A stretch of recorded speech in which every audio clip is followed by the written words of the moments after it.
మన ప్రభువును రక్షకుడైన యేసుక్రీస్తు వారి అతి శ్రేష్టమైన నామమునకు మహిమ కలుగును గాక. ఒకసారి రెండు చేతులు పైకెత్తి, మరి ఏప్రిల్ నెల చివరి ఆదివారానికి మనం వచ్చాం. అందును బట్టి దేవునికి మహిమ కలుగును గాక.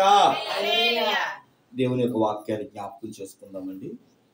కీర్తనల గ్రంథము 80వ కీర్తన, ఆసాపు రచించిన 80వ కీర్తన 14వ వచనాన్ని చదువుకుందామండి. 496 పేజీ నెంబరు, 496 పేజీ నెంబర్, పాత నిబంధన 14వ వచనం. సైన్యములకు అధిపతియగు దేవా, ఆకాశములో నుండి మరలా చూడుము, ఈ ద్రాక్షవల్లిని దృష్టించుము. చాలండి. ఈ ద్రాక్షవల్లిని దృష్టించుము. అందుకని మన ఆరాధన పాట కూడా నిజమైన ద్రాక్షవల్లి నీవే అనే పాట కూడా మనం పాడాం. ప్రభు నాకు ఈరోజు చెప్పమన్న మాట ఏంటంటే, భక్తుడు ఆసాపు గారు ఈ కీర్తన రాశాడు. ఈ కీర్తనలో ఆయన ప్రార్థన చేస్తున్నాడు. ఆకాశమందున్న దేవా, మరలా ఒకసారి నన్ను చూడవయ్యా అంటున్నాడు. మళ్ళీ చెప్తున్నాను, మరలా నన్ను అంటే ఒకసారి దేవుడు చూశాడు, దృష్టించాడు. దేవుని కనుదృష్టి ఆయన మీద ఉంది. కానీ ఏమని ప్రార్థన చేస్తున్నాడంటే, నువ్వు చూసావు కానీ నేను దాన్ని పోగొట్టుకున్నానయ్యా, నువ్వు నాకు ఇచ్చావు కానీ దాన్ని ఎక్కడో పారేసుకున్నానయ్యా, నువ్వు అనుగ్రహించావు కానీ దాన్ని ఎందుకో కాలదనుకున్నానయ్యా, అందుకని ఇంకొకసారి నా వైపు చూడయ్యా అని ప్రార్థన చేస్తున్నాను. ఎందుకు ఆయన్ని ఏం చూడమంటున్నాడు అని మనం ఆలోచన చేస్తే, ద్రాక్ష వనము లేదా ద్రాక్ష వల్లిని దృష్టించమంటున్నాడు. ద్రాక్ష వల్లి అని బైబిల్లో ఎక్కడొచ్చినా సంఘానికి సూచనగా మనం చూస్తాం. యేసుక్రీస్తు ద్రాక్షని, తీగల మనమని యోహాను సువార్త 15వ అధ్యాయం మనం చదువుకుంటాం. తోట, వనం, మీకు బాగా చెప్పాలంటే సంఘాన్ని ఒక సముదాయంతో పోలుస్తారు. 2-3 సంఘము అని పిలుస్తారు. ఇక్కడ దేవుడు ఆసాపు ద్వారా మనందరికి ఈరోజు మాట్లాడే మాట ఏంటంటే, ఒకసారి ద్రాక్షవల్లిని చూడే ఎలా ఉందో దాని పరిస్థితి అని అంటున్నాడు. ఎలా ఉంది అని చూస్తే ఆసాపు దాని పై వచనాల్లో 8, 9, 10, 11 వచనాల్లో దాని గురించి అలా చెప్తున్నాడు. చూడండి ఏమని అంటే, నీవు ఐగుప్తులో యొక్క ద్రాక్షవల్లిని తెచ్చితివి, అన్యజనులను వెళ్ళగొట్టి దానిని నాటితివి, దానికి తగిన స్థలము సిద్ధపరిచితివి, దాని వేరు లోతుగా పారి అది దేశమంతటా వ్యాపించెను, దాని నీడ కొండలను కప్పెను, దాని తీగలు దేవుని దేవదారు వృక్షము ఆవరించెను, దాని తీగలు సముద్రంలో వ్యాపించెను, యాప్రిటీసు నది వరకు దాని రెమ్మలు వ్యాపించెను అంటున్నాడు.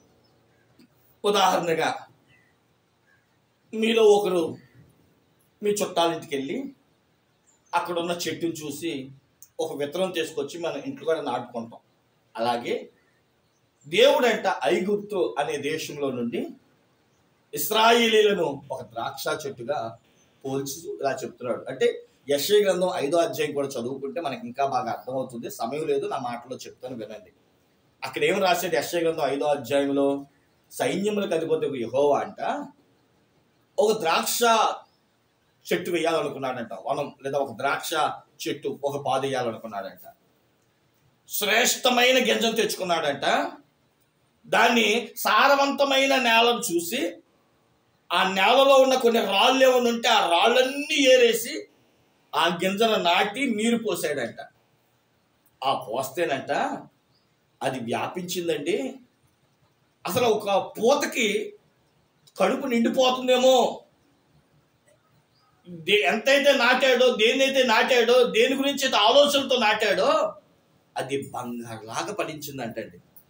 దాని కాపు బాగుంది, దాని పండు బాగుంది, దాని రూపు బాగుంది, అబ్బో చూడడానికి ముచ్చటనిపిస్తుందంట. కానీ దాన్ని ఒకసారి కోసి దాన్ని రుచి చూద్దాం అనుకునేటప్పటికి దాని పరిస్థితి ఏంటో తెలుసా అండి? చేదు పుట్ట. దాన్ని కారు ద్రాక్ష అని పిలిచారు. బైబిల్ గ్రంథంలో 4 రకాలైన ద్రాక్షలు ఉన్నాయి. మనం వీధిలోకి వెళ్ళామనుకోండి, మార్కెట్లోకి వెళ్ళామనుకోండి, ఎన్ని ద్రాక్షలు చూస్తాం మనం? తెల్ల ద్రాక్ష, నల్ల ద్రాక్ష, ఎర్ర ద్రాక్ష, ఇంకో మాట చెప్పాలంటే కొండ ద్రాక్ష అంటారు. తీపి ఉండదు కానీ దాని గుజ్జు ఎక్కువ మందంగా ఉంటుంది. ఆలోచన చేయని ప్రియులారా, అలాంటి ద్రాక్షలు మనం చూస్తూ ఉంటాం. బైబిల్ గ్రంథంలో మనం చూసిన వారమైతే ద్వితీయోపదేశకాండం 33వ అధ్యాయం 32వ వచనంలో పిచ్చి ద్రాక్షలంట. చెప్పండి, ఏంటి? పిచ్చి. కొన్ని పిచ్చి చెట్లు వస్తాయిగా మనకి, దేనికి ఉపయోగం ఉండవు, కానీ దాని యొక్క పంట అద్భుతంగా ఉంటుంది. చూడండి, ఇక్కడ మన చుట్టూ కొన్ని చెట్లు ఉన్నాయి, అందులో దేనికి పనికొచ్చేవి కాదు కొన్ని చెట్లు. కొన్నిసార్లు నేను ఆశ్చర్యపోయేవాడిని తెలియని వయసులో ఉన్నప్పుడు. పిచ్చి దొండకాయ అంట, పిచ్చి దోసకాయ అంట, నాకు తెలియదు. అది కూడా ద్రాక్షనేమో, అది కూడా దొండకాయ ఏమో, అది కూడా ఏమండి దోసకాయ ఏమో అనుకునేవాడిని. కొన్ని చెట్లు పిచ్చియో మంచియో తెలియవు. ఇంకో మాట చెప్పంటారు, మంచి కంటే పిచ్చి తెగలుగుతాయి లేండి. అందుకని కొన్ని ఉన్నాయంట, ఏంటవి? పిచ్చి ద్రాక్ష. అలాగే రెండోది మనం యెషయా గ్రంథం 5వ అధ్యాయం 3-4 వచనాల్లో కారు ద్రాక్ష, చేదు. 2 రాజుల గ్రంథం 4వ అధ్యాయం 39వ వచనంలో వెర్రి ద్రాక్ష.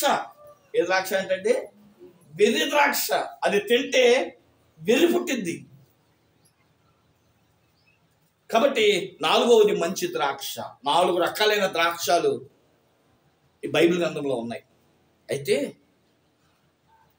దేవుడు ఆసాపు ద్వారా ఏమని ఈరోజు మనతో మాట్లాడుతున్నాడంటే, ఒకప్పుడంట ఆ ద్రాక్ష చెట్టు వైభవం, దాని సొగసు, దాని రూపు భలే ఉండేదండి. కానీ ఎప్పుడైతే దాని సారం దేవుడు రుచి చూచాడో ఆయనకి ఎకసం పుట్టిందంట. అందుకని అదే కీర్తన 80వ అధ్యాయంలో 12-13 వచనాల్లో ఏమని రాశారు చూడండి. త్రోవన నడుచువారు దాన్ని తెంచివేయినట్లు దాని చుట్టూ ఉన్న కంచెలను నీవేళ పాడు చేసితివి. ఏమండి, ఒక తోట ఉందనుకోండి, తోట చుట్టూ కంచి వేస్తాం, చుట్టూ గుడ్డ కట్టడం, లేదంటే పాలులాగా చూడండి ప్రియులారా బుట్టలాగా, దానికి మనం రోడ్డు మీద వెళ్తా ఉంటే చెట్ల చుట్టూ కంచిలా వేస్తూ ఉంటారు బుట్టలు. అలా దేవుడు అంట బుట్టలు వేస్తే ఏం జరిగిందో తెలుసా? దాని యొక్క సారం దేవుడు రుచి చూచేటప్పటికంట, దీనికోసమా నేను సారవంతమైన భూమిని పాడు చేసింది, దీనికోసమా రాళ్ళేరింది, దీనికోసమా నేను చుట్టూ కంచి కట్టింది, దీనికోసమా నీరు పోసింది అని చెప్పి దేవుడు అంట దాన్ని వదిలేసాడంట. ఎలా తెగిందో దానికి కంచి తెగిందంట. ఏం జరిగింది? అడవి పంది దానిని పెళ్ళగించుచున్నది, పొలములోని పశువులు దాన్ని తినివేయుచున్నవి. చూసారా? దేవుడు దాన్ని అసహించుకునేటప్పటికంట దుష్ట మృగాలు సంచరించినాయి. అడవి పంది వచ్చిందంట, అందులోకి పశువులు వచ్చినాయి అంట. పరమగీత గ్రంథం 2వ అధ్యాయం 14-15 వచనాల్లో అయితే నక్కలు వచ్చినాయి అంట. ఏమొచ్చినాయి? ఇవన్నీ చరిత్ర చెప్పుకుంటా ఉంటే బోల్డ్ విషయాలు ఈ ద్రాక్ష గురించి మనం చెప్పుకోవచ్చు. అంటే ఒకప్పుడు దాని స్థితి చూడండి. ఇష్టంగా కొన్నిసార్లు మనం కొన్ని జంతువులు పెంచుతాం, కొన్ని చెట్లు పెంచుతాం. ఒక్కసారి దాని మీద విసుకొచ్చిందా దాని స్థితి హీనం, దాని స్థితి భయంకరం. ఎందుకని? అసహించుకుంటున్నాం, ఇష్టం పట్ల దాన్ని చేసే చేష్టలు. మనం ఒకప్పుడు వేసిన చెట్టు కొన్నిసార్లు కొంతమంది అంటూ ఉంటారు, ఎంతో కష్టపడి వేసాను కానీ పాస్టర్ గారు ఈ బీరకాయ చేదు వచ్చేసింది. ఎందుకు ఈ మాటలను చెప్తున్నానంటే ప్రియులారా, దేవుని బిడ్డలారా, ద్రాక్షావల్లిని మరలా దృష్టించు అని అంటున్నాడు. అంటే దేవుడు ఒకసారి దృష్టించాడు, ఈరోజు దాని స్థితి బాగోలా, దాని స్థితి అధోగతి. అందుకని దేవుడు అంటున్నాడు ఆసాపు ద్వారా నేను మరలా దృష్టించాలి అని. బైబిల్ గ్రంథంలో మరలా అనే మాట మనం పదే చూస్తూ ఉంటాం. ఇదే 85వ కీర్తన 6వ వచనంలో మరలా బ్రతికించయ్యా అంటాడు. విలాప గ్రంథం 5వ అధ్యాయం 21వ వచనంలో అయ్యా మరలా పూర్వపు స్థితి ఇవ్వయ్యా అని అంటాడు. హెబ్రీ పత్రిక 6వ అధ్యాయం 4-6 వచనాల్లో మరలా నూతన పరిచయ్యా అంటాడు. ఎందుకు ఇవన్నీ? ఒకసారి మనం వాళ్ళ కోసం కష్టపడతాం. ఉదాహరణగా అండి, మీ పిల్లల భవిష్యత్తు కానీ, నేను మా మామయ్య గారిని చూశాను. ఉదాహరణగా మీకు చెప్తాను. వాళ్ళ అమ్మాయి ఎక్కడో నానా దూర ప్రాంతంలో నేను ఉద్యోగానికి వెళ్ళలేకపోతున్నాను అని అంటే ఒకసారి మా మామయ్య ఎమ్మెల్యే గారి చుట్టూ అక్కడ ఉన్న స్నేహితుల చుట్టూ తిరిగి ఓ చోట దగ్గరలోనే పోస్టింగ్ ఇప్పించాడు. ఒకరోజు వెళ్ళిందండి. వెళ్ళి రెండో రోజు నుంచి మానేసిందంట. మా మామయ్య గారికి ఎవరో చెప్తే ఫోన్ చేసి ఏమ్మా అని అంటే, నాన్న రోడ్లు బాగోలేదు నేను వెళ్ళను అందంట. ఇప్పుడు నేను మళ్ళీ ఫోన్ చేసి నాన్న ఇంకో చోట చూడంటే ఏమంటాం? చూస్తావా? ఎందుకే ఒకసారి చూసాను ఏం ఉపయోగం అంటావా లేదా? అంటే మన బిడ్డ దగ్గరకు వచ్చినప్పుడు, ఒక వ్యక్తికి సహాయం చేసినప్పుడు, మన ప్రయాసను గుర్తించినప్పుడు, మన యొక్క వారికి ఇచ్చిన సమయాన్ని, వారి కొరకు పడిన ప్రయాసను గుర్తించినప్పుడు మనం ఏం చేస్తాం? దాని బతుకు అదే బతికి అంటాం. నిజమా కాదు? వదిలేస్తాం లేదా? అలాగా దేవుడు ఒకసారి దృష్టించాడు. నీ కోసం ఏమేమి చెయ్యాలో, ఏమేమి కట్టాలో, ఎక్కడెక్కడ జాయిన్ చేయాలో, ఏ స్కూల్ అయితే బాగుంటుందో అన్నీ చూశాడు. మనం ఏం చేస్తున్నాం? వ్యసనాలకు అలవాటు పడ్డాం. మనం ఏం చేస్తున్నాం? దేవుడి కంటే తిరుగుళ్ళకి అలవాటు పడ్డాం. అందుకని దేవుడు కూడా ఎలా బతుకుతావు బతుకు అన్నాడు. మరి ఈరోజు బతుకు ఎలా ఉంది అంటే అయోమయ పరిస్థితి. మళ్ళీ ఏమన్నాడు? అంతెందుకు తప్పుపోయిన కుమారుడు మనకు బాగా తెలుసు కదా. తండ్రి దగ్గరే ఉన్నాడు, తండ్రితోనే ఉన్నాడు, తండ్రి దగ్గర ఉన్నప్పుడు అన్నతో ఉన్నాడు, పని వాళ్ళతో ఉన్నాడు.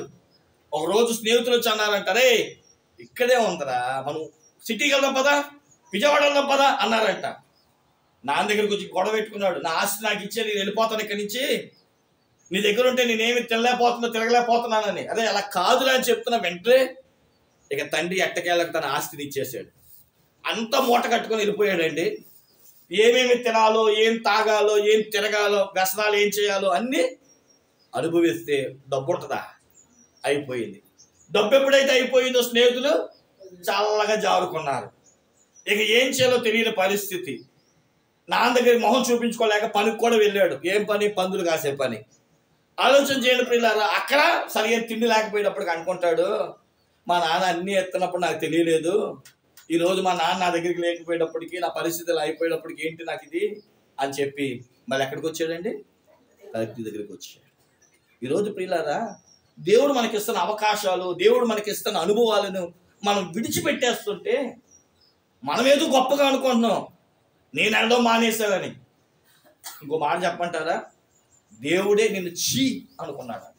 ఒకసారి అండి, ప్రతి సోమవారం నేను కైకలూరులో దేవుని సేవకు రాలేదప్పటికి, మొట్టమొదటి మనం తెలవడమే బైబిల్ మిషన్ కనుక కైకలూరులో ట్రైన్ పొద్దున 8 ఎక్కితే 10, 10:30, 11 కాకాని తోటలో దింపేవారు ట్రైన్. ఫాస్ట్ ఉండేది, ఫాస్ట్ ట్రైన్ అని. ఆ ట్రైన్కి వెళ్ళేవాళ్ళం. కొన్నిసార్లు వెళ్దాము అనుకున్నప్పుడు కూడా వెళ్ళలేకపోయేవాళ్ళం. నాకు ప్రమీలమ్మ గారితో కొంచెం పరిచయం అయినప్పుడు పూర్వం దినాల్లో, అప్పుడు ఒక 20 సంవత్సరాల క్రితం చెప్తున్న మాట, అమ్మగారు ఒక రోజు అడిగాను, అమ్మగారు చాలామంది ఇక్కడికి రావాలనుకుంటారు కదండి, ఎందుకు రాలేకపోతున్నారండి అని అడిగితే అమ్మగారు అన్నారు నాతో, నానా అందరూ రావాలనుకుంటారు కానీ కొందరే వస్తారు. ఎవరు వస్తారు అలాంటే దేవునికి ఇష్టలైన వారే దేవుని గుడికి వస్తారు కానీ దేవునికి ఇష్టం లేని వారు దేవుడు రప్పించుకోడు నానా అన్నారు. అప్పుడు నాకు అనిపించింది, నేను వెళ్ళి రానోడిని అడిగా. ఆడంటాడు కదా, ఈరోజు నా బోల్డ్ అంత పని ఉంది అందుకే నేను రాలా అనుకుంటున్నాడు వాడు. నాకేదో పని ఉంది నేను రాలేదు అనుకుంటున్నాడు. కానీ అసలు విషయం ఏంటి? దేవుడే అతను వద్దనుకున్నాడంట. ఇప్పుడు చెప్పండి, మనం వద్దనుకున్నామో దేవుడు వద్దనుకుంటున్నాడు మనల్ని? కాబట్టి ద్రాక్ష చెట్టు విషయంలోకి వస్తేనంట, ద్రాక్ష చెట్టుని దేవుడు అసహించుకున్నాడంట. ఈరోజు దేవుడు నిన్ను అసహించుకున్నాడే ఒకసారి చూసుకో. నీకు ఏమి ఇస్తుంటే నీకు అవేమీ తెలియట్లా. బైబిల్లో మాట ఉంటుంది, ఇశ్రాయేలీయు మీరు ఐగుప్తు నుండి కానానికి వెళ్తామని గుర్తుపెట్టుకోండి, కట్టని ఇల్లిస్తా, పెట్టని పొయ్యిస్తా, నాటని చెట్లిస్తా, పారే పాలు తేనెలు 2 ప్రవహించే నదులిస్తా. కానీ ఒకటి గుర్తుపెట్టుకో, ద్వితీయోపదేశ కాండం 4వ అధ్యాయంలో 8వ అధ్యాయంలో ఉంటుంది, కట్టని ఇల్లు, పెట్టని పొయ్యి, నాటని చెట్లు ఇవన్నీ ఇచ్చేటప్పటికంటే మనిషి తిని అనొచ్చా మందించి యెహోవా ఎవడో, దేవుడు లేడు, దేవుడు లేదు అని అంటే దేవుడి మీద తిరుగుబాటు చేస్తారంట. ఎందుకని? ఇల్లు కట్లా, ఇల్లు కట్టి చూడు, పెళ్లి చేసి చూడు అన్నారు. ఇల్లు కడితే దాని బాధ్యత ఏంటో తెలుస్తుంది. ఏమంటే పొయ్యిలోకి తెస్తే దాని కష్టం ఏంటో తెలుస్తుంది. ఈరోజు ఊరకనే వస్తూ ఉంటే కొంతమందికి లెక్కాపత్రం ఉండట్లా, తెలియట్లేదు. పస్తు వచ్చినప్పుడు, ఆకలి విలువ తెలిసినప్పుడు, గింజ విలువ తెలిసినప్పుడు దాని అనుభవాన్ని ఎరుగుతారు పిల్ల.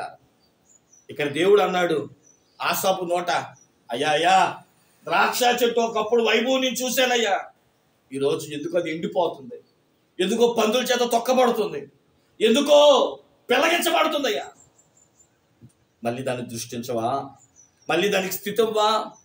అసలు దేవుడు ఒక ద్రాక్ష చెట్టును దృష్టించాలన్నా అసలు దేవుడు ద్రాక్ష చెట్టు నుంచి ఏం కోరుకుంటాడు అని మనం ఆలోచిస్తే 3 అనుభవాలు మీ ముందు టకటక నేను పెట్టి ముగించేస్తాను. ఎక్కువసేపు విస్తరించను, మాట్లాడను, 10 నిమిషాలు ముగించేస్తాను. ఎందుకంటే చాలా సమయం మీకు తెలుసు, ఎండాకాలం మనం బాగా వచ్చింది కాబట్టి అరగంట కంటే ఎక్కువ నేను మాట్లాడను. మొట్టమొదటిగా ఏ చెట్టులోనైనా దేవుడు ఆలోచించేది ఏంటంటే ఫలింపు, అంతేనా? కాస్తే కాసింది, కాయపోతే నాకెందుకు అంటాం ఆ చెట్టు తెచ్చినప్పుడు. రే యాప్లికాయ తెచ్చి పెట్టినా, మామిడికాయ చెట్టు పెట్టినా, బొబ్బాస్కాయ ఎత్తులో నాటినా దీని నుండి కాయ నేను తినాలి అనేక కోరుకుంటాం. అసలు కాయే తినడానికి అది చేదుగా ఉండి వగరగా ఉండి పనికి మాలింది అయితే ఇంకెందుకు మనకది. కీర్తన గ్రంథం 128వ అధ్యాయం 3వ వచనం. 128వ కీర్తన 3వ వచనం. నీ లోగిట భార్య ఫలించు ద్రాక్ష చెట్టు వల్లి వలె ఉండెను.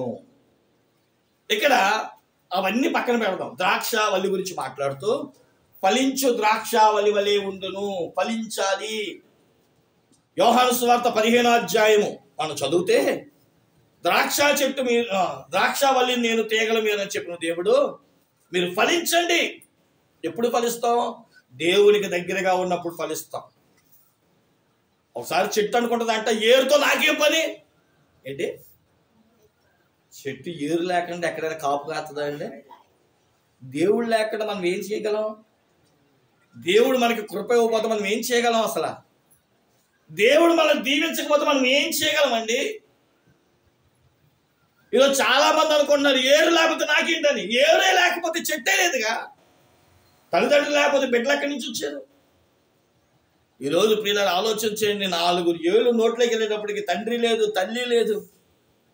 ఈ మధ్యన ఒక ఆయన నాకు చెప్తున్న మాట నాకు నాకే బాధ అనిపించింది. ఏంటదంటే, నేను ఈ శుక్రవారం కాకుండా గత శుక్రవారం మా అమ్మాయిని తీసుకెళ్ళి దింపా. స్కూల్లో అయిపోయినాయిగా, తీసుకెళ్ళి దింపా. వాస్తవంగా ఇక శుక్రవారం దింపొచ్చానేమో, శుక్రవారం సాయంత్రం ఫోన్ చేశా, శనివారం చేశా, సాయంత్రం చేశా, ఆదివారం సాయంత్రం చేశా, ఇక రోజు చేయడం మొదలెట్టా. మా అమ్మ నన్ను ఎప్పుడేమో అనలేదు, కానీ నాకే అనిపించిన మాట ఏం చేస్తా, ఒక్కోసారి ఇప్పుడు అమ్మకి చేయకపోతే ఏమైంది, ఫోను అమ్మ పడుకొని ఉంటుందిలే అని కొన్నిసార్లు ఏం చేస్తాంటే నిర్లక్ష్యం. మరి ఇప్పుడు ఎందుకు చేస్తున్నా మీకు ఎలా తెలుసు?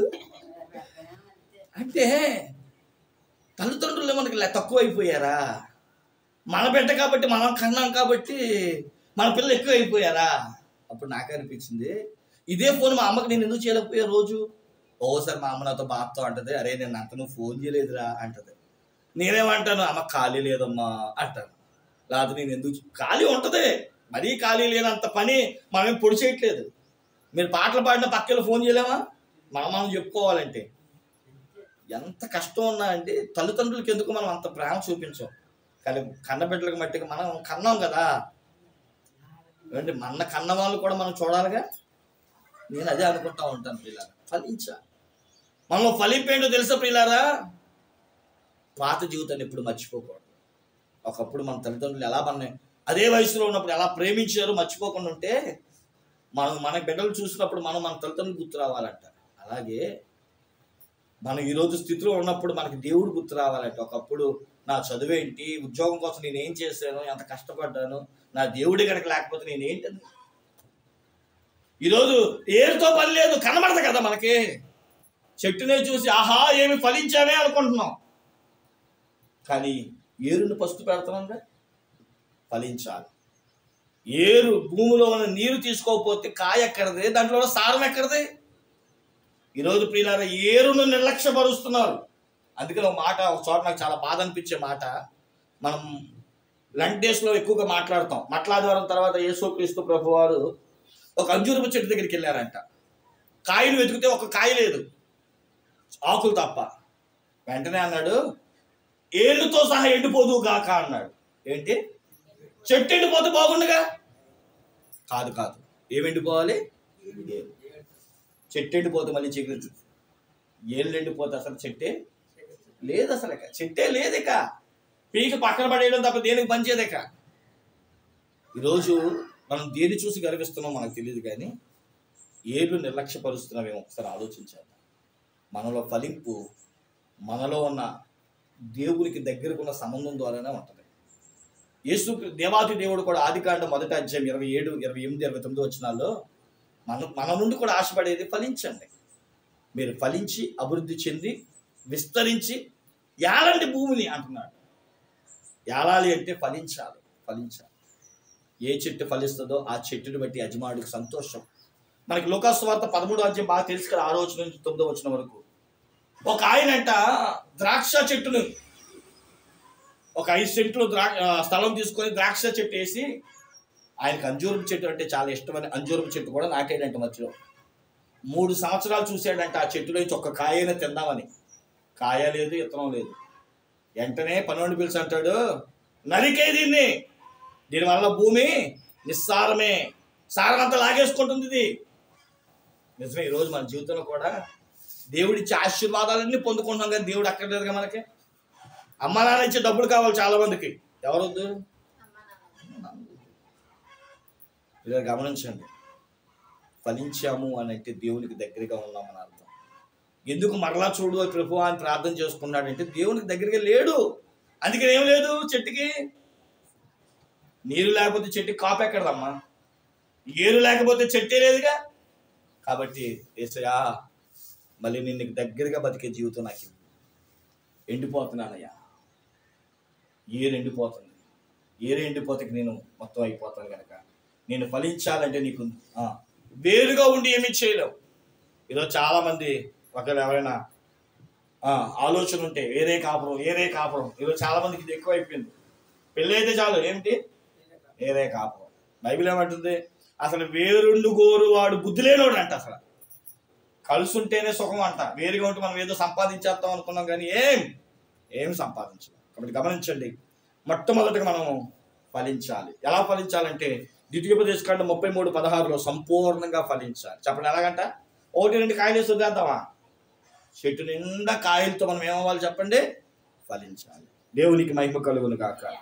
రెండవది న్యాయాధిపతుల గ్రంథం 9వ అధ్యాయం 12-13 వచనాల్లో ఒక రాజును సూచిస్తూ మాట్లాడుతూ దేవుడు చెట్లతో పోల్చాడు. ఓ రోజు అనుకున్నాయంట, చెట్లు మనకు రాజు ఉంటే బాగుండగా అనుకున్నారంట. వెళ్ళి అక్కడ అంజూరపు చెట్టుని అడిగాయంట. అంజూరపు చెట్టు అందంట, నా పళ్ళుతో నా కాయల ద్వారా మనుషులందరూ సంతోషిస్తున్నారు అని. రెండోది గానక చెట్టు దగ్గరికి వెళ్ళినట్టుంది. మీరు న్యాయాధిపతుల గ్రంథం 9, 12, 13 చదువుకుంటే అలాగే ద్రాక్ష చెట్టు దగ్గరికి వచ్చేటప్పటికంట ద్రాక్ష చెట్టు అందంట, నా కాయలు రసం తాగి ఇటు మనుషులు అటు దేవుడు కూడా సంతోషిస్తున్నాడు అన్నట్టు. దేవునికి స్తోత్రం చెప్పండి. పండు కాయడం గొప్ప కాదు, తినాలిగా, తింటేనేగా చెట్టు సంతోషం.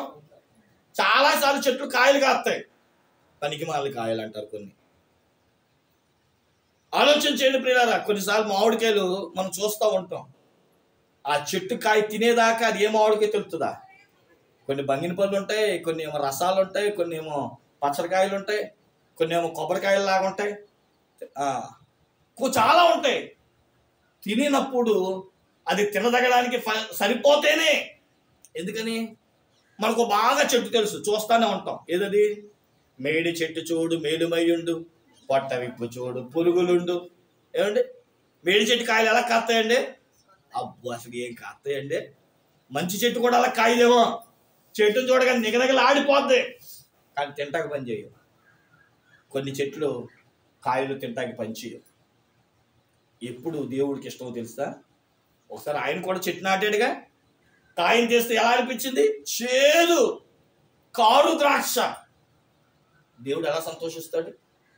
నీ వైపు చూసి నీకేమైనా నీళ్ళు పోయాలన్నా ఎలా సంతోషిస్తాడు? పనికిమాల చెట్టు, పనికిమాల కాయలు కాస్తే ఎందుకు నవ్వుతుంది దేవుడు? గొడ్డలు తీసుకొచ్చి నరుకుతున్నాడు. అందుకే బైబిల్ ఎప్పుడు ఉంటుంది, గొడ్డలి చెట్టు ఆరనే ఉంటుంది అంటే ఎప్పుడు కూడా పనికి మాలిన ప్రతి చెట్టు నరికివేయబడును. దేవుడు నీలో నుంచి వచ్చే సారాన్ని చూస్తాడంట. దేవుళ్ళు ఎదిగిన తర్వాత మనలో కాయాల్సిన కాయ ఏంటో తెలుసా? గలతీ పత్రిక 5వ అధ్యాయం 22వ వచనంలో ప్రేమ, సంతోషము, విశ్వాసము, సాత్వికము, నేను మర్చిపోయింది. గలతీలకు రాసిన పత్రిక 5వ అధ్యాయం మనం చూస్తే 22వ వచనం, ప్రేమ, సంతోషం, సమాధానం, దీర్ఘశాంతం, దయాలత్వం, మంచితనం, సాత్వికం, విశ్వాసం, ఆశా నిగ్రహం. 9 గుణాలు. ఏంటంటే 9 గుణాలు. దేవుడు నీలో ప్రేమ చూస్తాడు, దేవుడు నీలో సమాధానం చూస్తాడు. నువ్వు ఎలాగ అనేకులతో సమాధాన పడుతున్నావు. కాబట్టి మనలో రుచి ఉండాలి. ఏం రుచి? ప్రేమ అనే రుచి ఉండాలి, సమాధానం అనే రుచి ఉండాలి, సంతోషం అనే రుచి ఉండాలి, విశ్వాసం అనే రుచి ఉండాలి, ఆశ నిగ్రహం అనే రుచి ఉండాలి. ఫలించాలి. కాయలో తనల వంటివి ఎన్ని అనుభవాలు. మనం ఆత్మఫలము ఫలించాలి. చెప్పండి, ఏం ఫలించాలి మనం? ఆత్మఫలము. అది తిన్నప్పుడు అందులో ఉన్న గుణాలు బయటపడతా ఉంటాయి. మనకి బత్తాయికాయ తెలుస్తుంది. బత్తాయికాయ, కమలాకాయ అయితే చెప్పుకోవచ్చు. ఒక్కొక్క తొన తింటా ఉంటే రుచి అమోహం, అమోహం. తొనలు తొనలు తొనలు తొనలు. ఒక తొన ప్రేమ, ఓ తొన సంతోషం, ఓ తొన విశ్వాసం, ఓ తొన దీర్ఘశాంతం, ఓ తొన దయాలత్వం, ఓ తొన మంచితనం. ఇవన్నీ నీలోంచి వచ్చే గుణాలు. గుణాలు ఆలోచించండి. మనలో ఒక సంతోషాన్ని ఇచ్చేది ఒక సారం మనలో ఉండాలి. దేవుడు తీసుకొని తిన్నప్పుడు, ఒక మనిషి తీసుకొని తిన్నప్పుడు, ఆహా నా చెట్టు యొక్క రుచి అంత అద్భుతమే అని సంతోషించడానికి రోజు నీళ్ళు పోస్తాడు. మరి నీళ్ళు ఎప్పుడు ఆపేస్తాడు? ఫలించినప్పుడు, దాంట్లో రుచి లేనప్పుడు, దానివల్ల ఉపయోగం లేనప్పుడు ఎందుకు ఫలిస్తాడు? ద్రాక్ష చెట్టుని చూసినప్పుడు దేవుడు సంతోషించలేదంటే దుఃఖపడ్డాడంట. మరి ఈరోజు నిన్ను నన్ను చూస్తుంటే దేవుడు సంతోషిస్తున్నాడా? నీలో దేవుని ప్రేమ కనబడుతుందా? నీలో మంచితనం కనబడుతుందా? నీలో దయాలత్వం కనబడుతుందా? ఇతరుల ఆపదలో ఉన్నప్పుడు ఆదుకునే అనుభవం నీలో ఉందా? ఎవరైనా ఇబ్బందిలో ఉన్నప్పుడు అయ్యా నేను ఉన్నాను రా అని భుజం తడుతున్నావా? దేవుడు ఇదే చూస్తాడండి మనలో. ఏం నేర్చుకుంటున్నాం దేవుడి దగ్గరికి వచ్చి? మనం సాటి మనిషిలో దేవుడిని చూడలేకపోతే మనం ఏం చూస్తున్నాం? ఆలోచించండి. కాబట్టి ద్రాక్ష చెట్టుని దేవుడు ఎందుకు చూడడం మానేశాడంటే, ఒకటి దానికి కాయలు లేవు, రెండోది కాయలు ఉన్న తినడానికి. ఇక మూడోది కూడా చెప్పి ముగించేసుకుందాం పిల్లారా. యెహెజ్కేలు గ్రంథం 19వ అధ్యాయం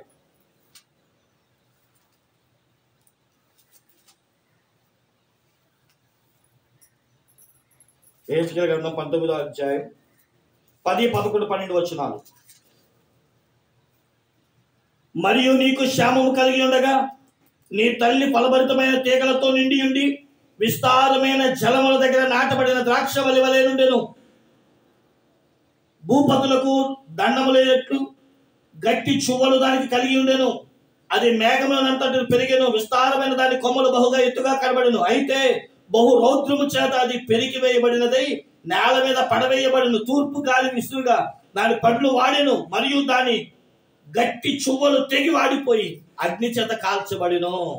ఇప్పుడు అది అరణ్యములో మిక్కిలి ఎండిపోయి నిర్జల స్థలముగా నాటబడి ఉన్నది. ఈ చెట్టు ఎందుకు పీకివేయబడిందో తెలుసా? ఎక్కడ పడితే అక్కడ కాసేసింది. చెప్పండి ఏంటంటే, ఇప్పుడు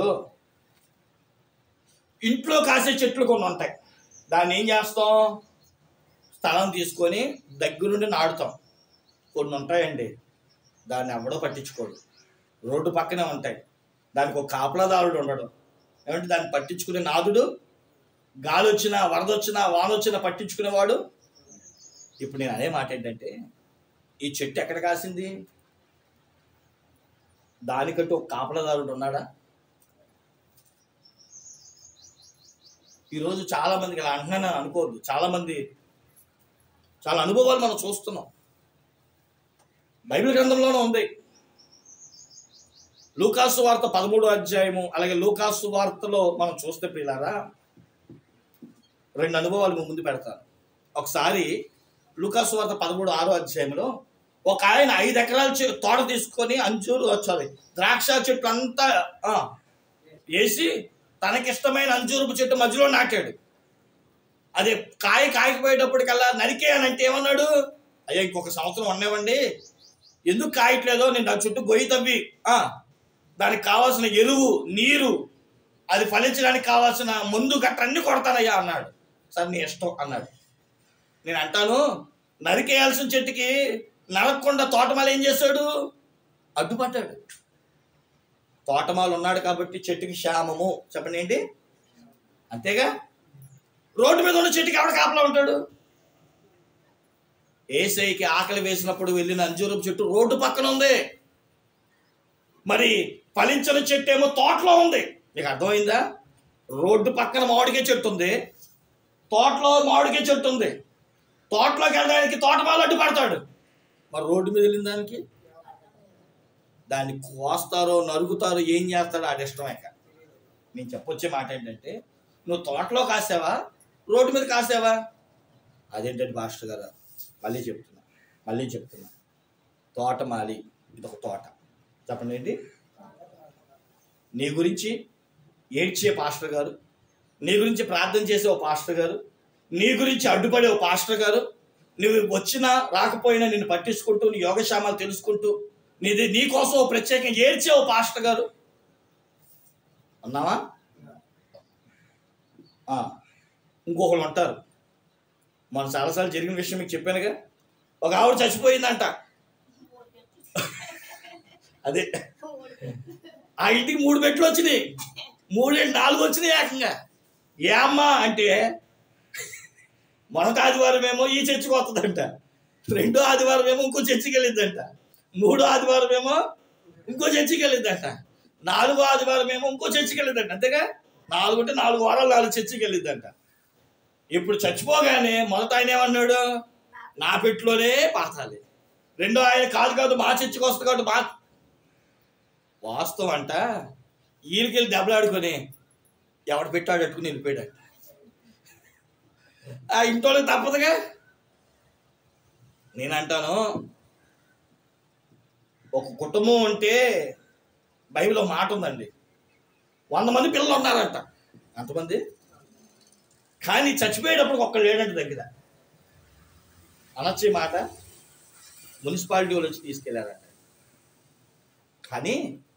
కానీ ఒక్క కొడుకున్నాడంట ఒక ఆయనకి. చచ్చిపోయినప్పుడు అంట మర్యాదలు అంతేగా ఘనంగా జరిగినాయి అంట. ఇప్పుడు నేను అంటాను, ఒక కొడుకున్నవాడు గొప్పోడా, 100 మంది కొడుకులు ఉన్నవాడు గొప్పోడా? పట్టించుకునే ఈ మాట చెప్పుకోవాలి. ఒక కొడుక 100 కొడుకులని గొప్పది కాదు, పట్టించుకునేవాడు ఉండాలి. ఈ ద్రాక్ష చెట్టుకు పట్టించుకునేవాళ్ళు లేడంట. అందుకనే నేను మనస్ఫూర్తిగా కోరేది ఏంటో తెలుసా, మీ గురించి ప్రార్థన చేసే ఒక దైవజనుడు ఉన్నాడు. స్తోత్రం చెప్పుకోండి. హల్లెలూయా. మనం కాస్తే ఎక్కడ కాయాలి? తోటలోనే కాయాలి. నిన్ను బట్టి తోట యజమానికి సంతోషం, దేవునికి సంతోషం.